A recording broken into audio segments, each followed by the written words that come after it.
Bonjour et bienvenue au podcast. Cette semaine, j'ai l'immense honneur de recevoir Nicolas Leduc-Savard, qui est nutritionniste du sport et qui a récemment publié le livre Recettes véganes pour gens actifs. Suite à un sondage Instagram, plusieurs personnes ont demandé d'en savoir plus sur la nutrition sportive et j'ai vu une belle occasion justement de discuter des nouvelles tendances alimentaires qui arrivaient d'un point de vue sportif. Donc, je vous invite à regarder l'interview que j'ai faite avec Nicolas et n'hésitez pas à vous abonner si vous appréciez ou laisser des commentaires et des questions pour qu'on puisse faire des épisodes subséquents. Merci beaucoup. Bonne écoute.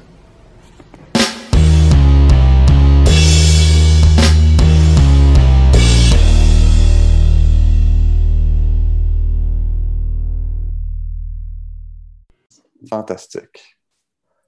Donc, hey, merci beaucoup d'avoir accepté mon invitation de venir jaser sur l'heure du midi de même avec moi puis de parler de véganisme, sport et de ton nouveau livre. Yep. C'est drôle parce que ça fait un petit bout que je te suis. Dans le fond, on ne se connaissait pas. Puis moi, c'est ma blonde. L'année passée, j'avais beaucoup de temps pour m'entraîner Ouais. avec le début de la COVID. Puis il n'y avait pas beaucoup de contenu qui était sorti. Puis je t'avais entendu au podcast du triathlète. Ouais, Antoine. Ouais, puis j'avais trouvé ça vraiment intéressant. J'avais commencé à te suivre sur les médias sociaux. Puis là, depuis ce temps-là, je te suivais. Puis quand j'ai vu que ton livre sortait, j'ai contacté, dans le fond, KO Édition pour en savoir plus. Puis c'est vraiment quelque chose qui m'intéresse. Puis je pense que, tu sais, il y a comme un gros trend aussi avec le documentaire, tu sais, Game Changer, qui a beaucoup amené un spotlight sur le véganisme. Fait que je pense que ça va être un thème qui va être très intéressant pour, dans le fond, les gens qui regardent la vidéo ou les lecteurs du blog. Peut-être avant de commencer à parler vraiment, surtout dans le vif du sujet, on pourrait parler de peut-être ton parcours véganisme et sportif. Ouais. En fait, donc dans le fond, moi, tout a commencé. Je peux même te montrer là, pour ceux qui vont regarder la vidéo en vrai, ils vont avoir l'exclusivité. Là, mais tu sais, moi, au secondaire, j'étais convaincu que je vais devenir cuisinier. Fait que j'ai fait un livre de recettes. Ça, c'était ma face dessus en ce moment. Les gens pensaient que c'était un chou-fleur, mais non, c'est mes cheveux. Euh, donc, j'étais convaincu que je voulais faire un livre de recettes. J'en ai fait un, je voulais devenir cuisinier. Finalement, faire le livre de recettes, ça m'a vraiment écœuré de faire de la bouffe. J'étais rendu vraiment tanné parce que c'était comme 3 mois super condensés. Donc, tu sais, je suis rentré au cégep en sciences santé, comme beaucoup de gens, juste pour fermer aucune porte. Mm-hmm. Et j'ai découvert à l'époque qu'il y avait la nutrition au baccalauréat qui était un mix de santé et bouffe, tu sais, mais sans être chef cuisinier. Fait que j'étais allé là-dedans avec beaucoup d'enthousiasme. Puis je commençais à l'époque aussi à m'entraîner dans un gym. Là, les coachs ils disaient prends telle poudre de protéines, prends tel supplément, ça va t'aider, tu vas voir, tu vas devenir plus fort, tu vas avoir des plus gros muscles, blablabla. Puis moi, je doutais un petit peu de tout ça. J'avais peut-être déjà un petit peu d'esprit critique face à tout ça. Fait que je me suis dit, je vais aller en nutrition sportive, comme ça, je vais pouvoir répondre à toutes mes questions moi-même. Puis je vais pouvoir voir si ce qu'il disait, ça faisait du sens ou si c'était un petit peu de la chenoute. Donc, je suis rentré au bac avec la seule idée d'aller en nutrition sportive. Puis à l'époque aussi, je savais qu'en nutrition sportive, tu donnais un plan à un athlète, il le faisait, that's it. Personne ne se posait de questions, c'était ça la vie. Je ne voulais pas avoir à dealer nécessairement avec l'aspect plus psychologique de la nutrition. Maintenant, c'est ça, c'est l'aspect psychologique, ça fait beaucoup, beaucoup partie de ma pratique, puis je me suis formé de ce côté-là, puis j'adore ça. Mais à l'époque, je voulais vraiment pas dealer avec ça, fait que je me disais, nutrition sportive, c'est vraiment le meilleur des deux mondes. Donc, pour m'ouvrir toutes les portes en nutrition sportive, j'ai fait un projet en 3e année du bac. C'est comme une revue de littérature par rapport à l'hydratation chez les sportifs, avec la même personne, la même professeure avec qui j'avais fait ce projet-là. Je lui ai demandé pour faire la maîtrise et elle a accepté. Ma maîtrise, c'était avec les athlètes de hockey de l'Université McGill, les filles. Dans le fond, mon but, c'était de voir s'ils étaient bien hydratés, puis sinon, de leur proposer des façons de le devenir. Tu sais. Donc, on a pris, on leur faisait faire pipi dans des petits copes, puis après ça, on collectait les petits copes de pipi. On analysait ça avec un réfractomètre, que ça s'appelle, qui est un appareil pour voir s'ils étaient bien hydratés. Et après ça, je les rencontrais toutes one-on-one pour leur donner des recommandations pour être meilleurs la prochaine fois. Puis on évaluait une deuxième fois, avec une deuxième batch de petits copes de pipi pour voir s'ils étaient mieux hydratés.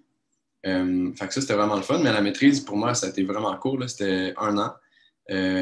Puis j'étais encore sur ma fin. Là, je voulais en savoir plus. Donc, j'ai continué avec 2 ans au doc, à l'Université de Montréal aussi, avec Jonathan Tremblay en physiologie de l'exercice. Puis ça, c'était avec un projet qui était plus sur l'érable.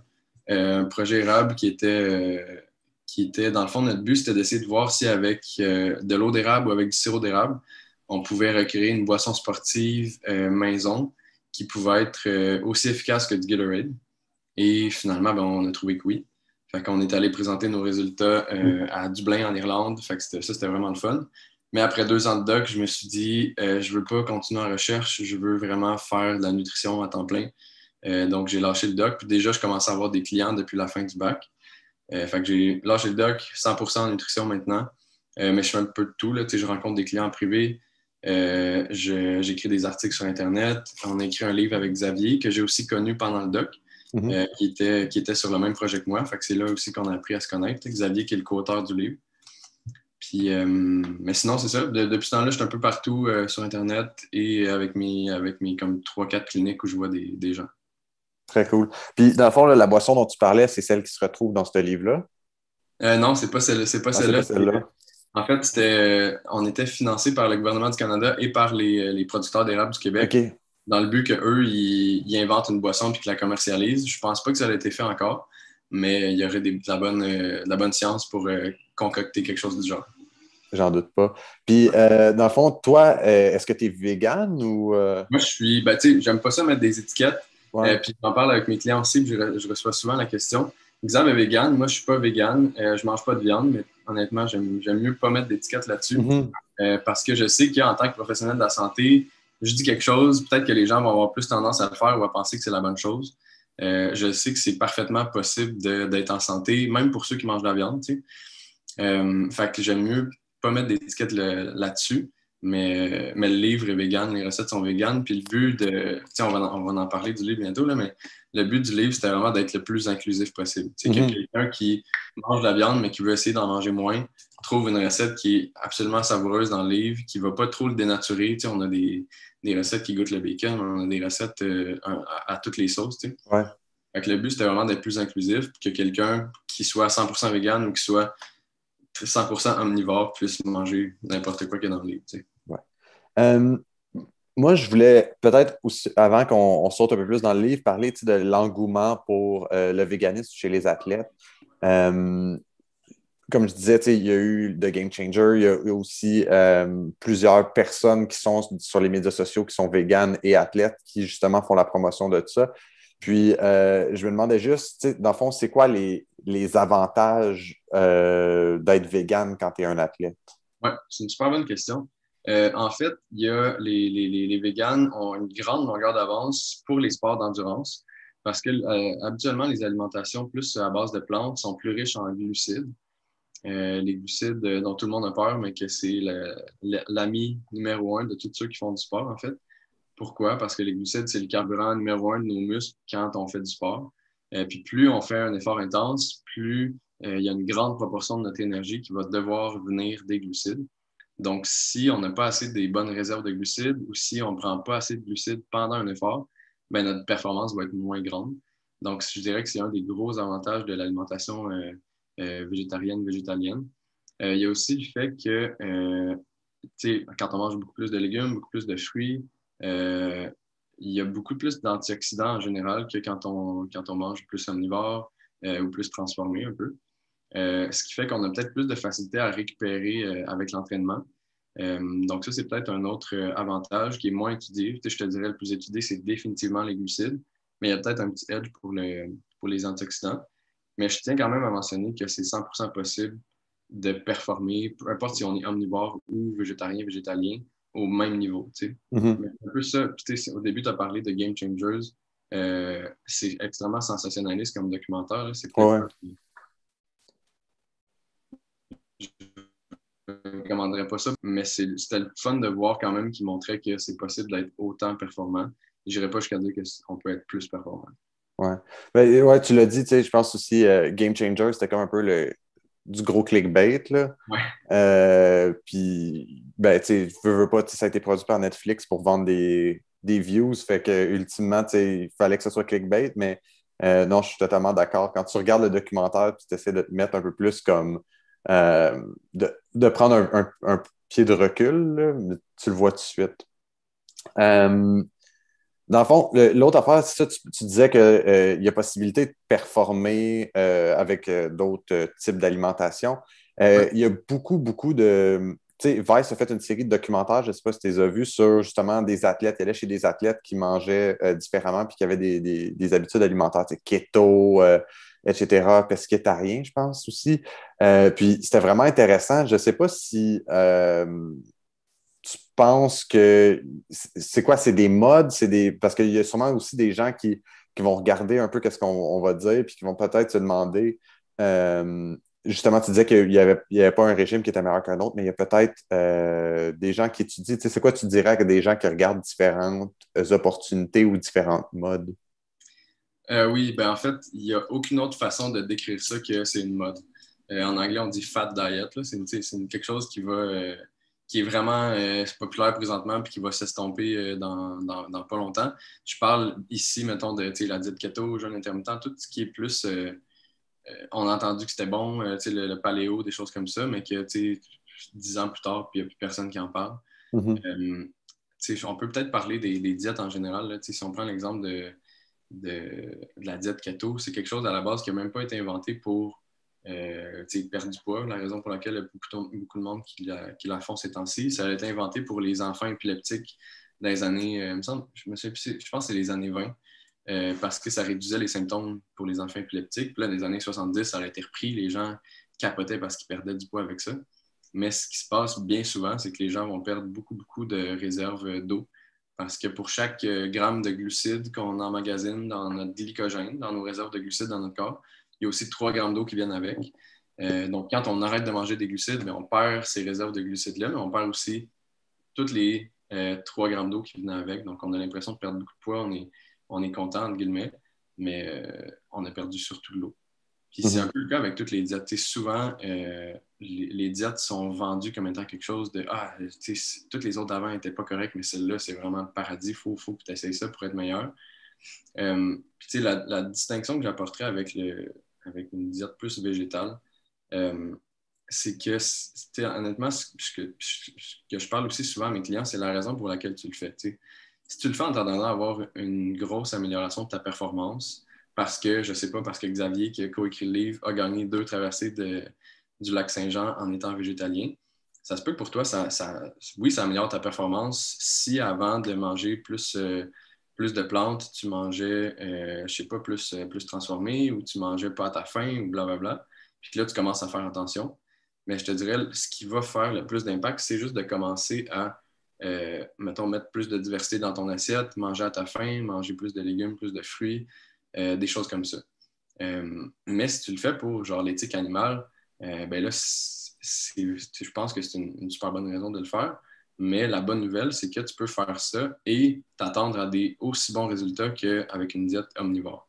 C'est peut-être la nuance que j'apporterais, que c'est pas le paradis, mais il y a moyen de faire ça tout en étant extrêmement performant. Mhm. Mhm. Puis, tu sais, c'est drôle parce qu'on parlait justement, tu sais, des modes alimentaires. Dirais-tu qu'il y a une emphase où la raison pourquoi ces modes-là sont populaires, ce serait relié au fait qu'il y a beaucoup de gens qui vont comme à l'université de la vie, puis parce qu'ils mangent, ils pensent que.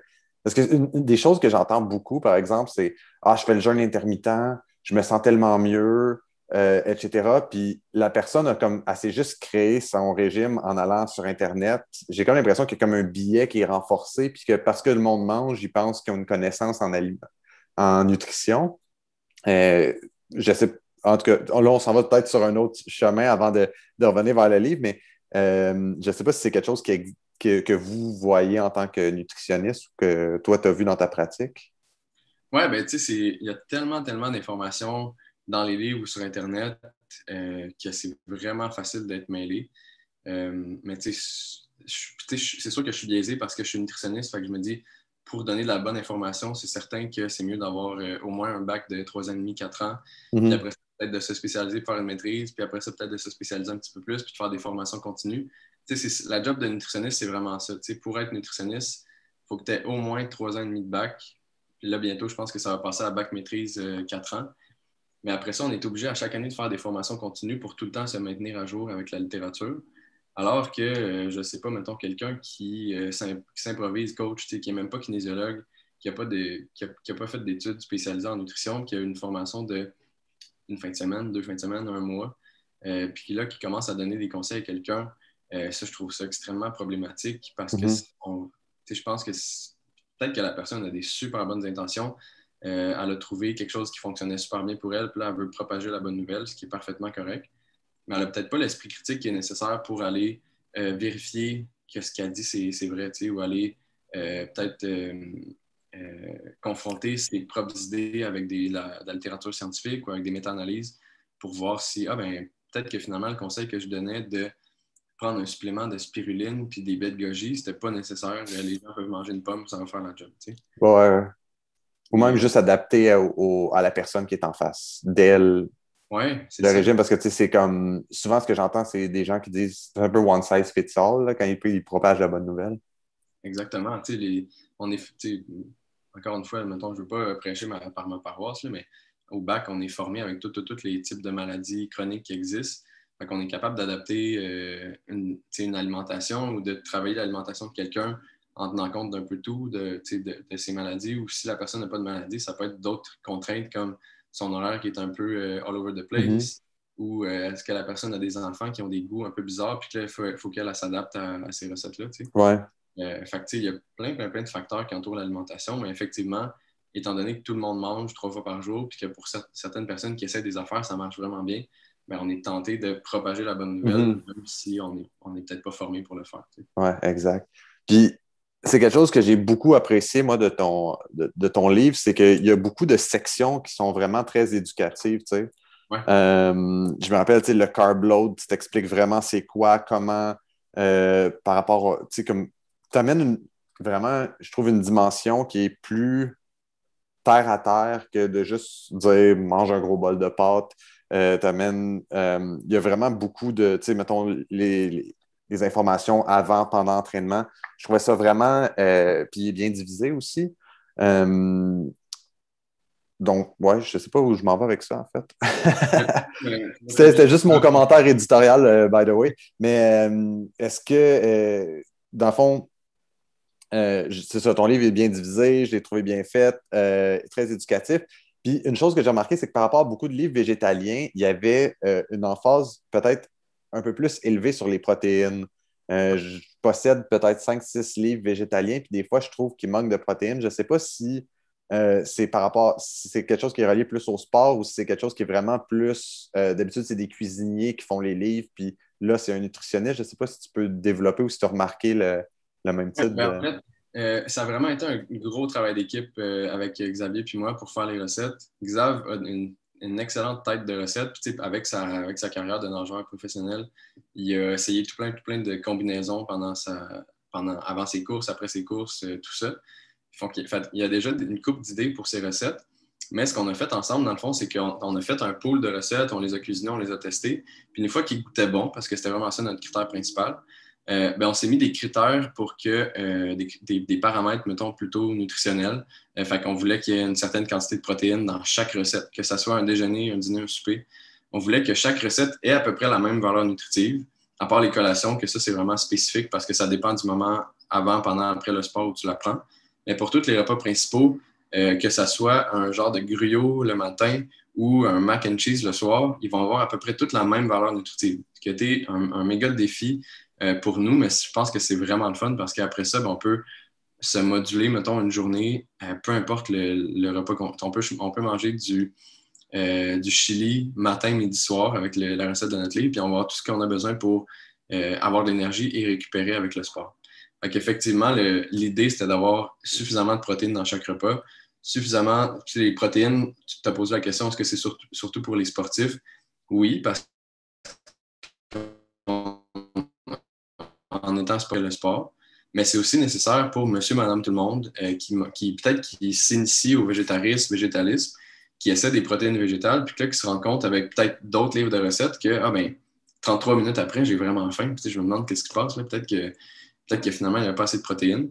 Mais nous, notre but, c'était, en plus d'avoir les protéines pour la récupération, c'était d'avoir des protéines pour que monsieur, madame, tout le monde travaille l'après-midi puis se sentent rassasiés jusqu'au prochain repas.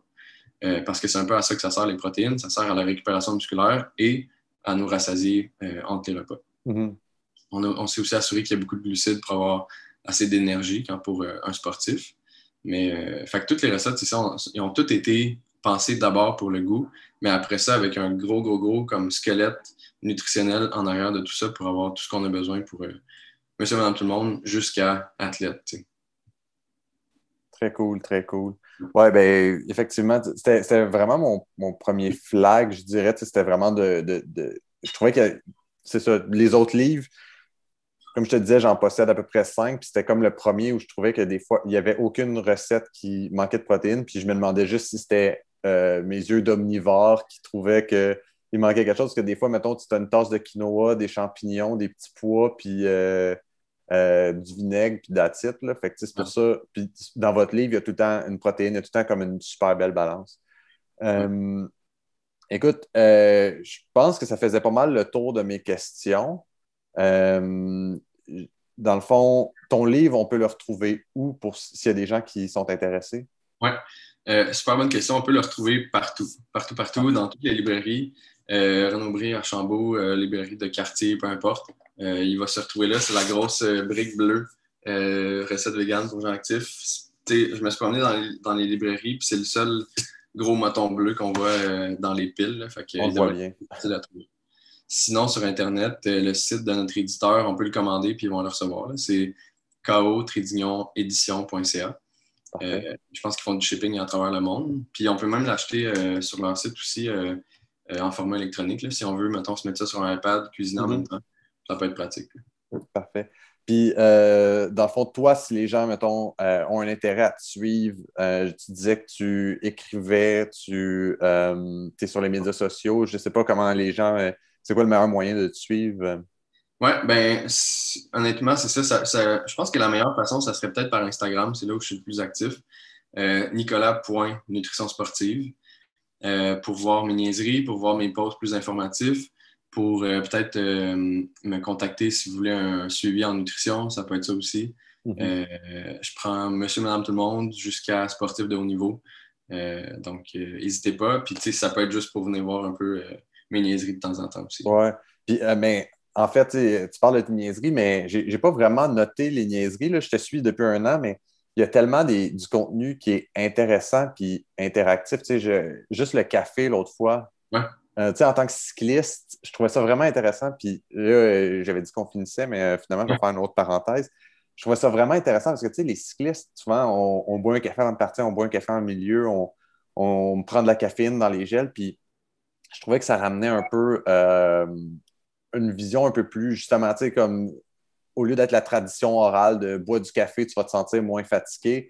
Ou même ça va te donner de l'énergie. Il y a beaucoup de monde qui dit ça. Tu ramenais vraiment la vue scientifique de tu ressens moins la fatigue, ça ne donne pas d'énergie, à partir de tant de milligrammes, ça ne fait plus grand-chose, etc. Fait que je trouvais ça vraiment intéressant. Fait que j'ai pas vraiment remarqué le côté funny, mais je peux voir aussi, comme c'était très interactif la façon dont tu présentais. Justement, c'était un quiz, puis à la fin, il y avait les réponses. Non, je suis un grand fan. Définitivement. Oui, ben c'est ça. Je me suis rendu compte que, mettons, l'information, on la retenait vraiment plus. Puis toi, t'en parles, puis ça fait, je sais pas, 1 mois, 2 mois que j'ai posté ça. Là. Ouais. Je me suis rendu compte que l'information, on la retient pas mal plus quand c'est présenté de façon le fun et non juste un post avec des mots, puis blablabla, avec une photo de café, tu sais.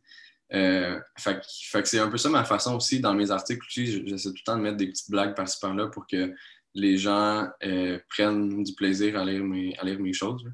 Fait que ma niaiserie, c'est peut-être plus dans mes stories dans ce cas-là. Là, okay. C'est plus, mais honnêtement, c'est ça. À n'importe quelle occasion que j'ai de mettre quelque chose d'un peu plus comique pour faire passer mon message un peu plus facilement. Dans ma tête, c'est comme si je rachetais un petit peu de sirop d'érable sur une crêpe qui goûte rien. Là. Je donne un petit peu de saveur pour que ça soit le fun à manger. Ah ben c'est réussi, c'est réussi. Ouais. Bon, ben je te remercie encore beaucoup pour ton temps. Puis écoute, on reste en contact. Puis si jamais il y a une autre opportunité de parler de nutrition sportive, ben on se reparle. Ça marche. Merci beaucoup pour l'invitation. Ben, merci encore. Bye. Au revoir.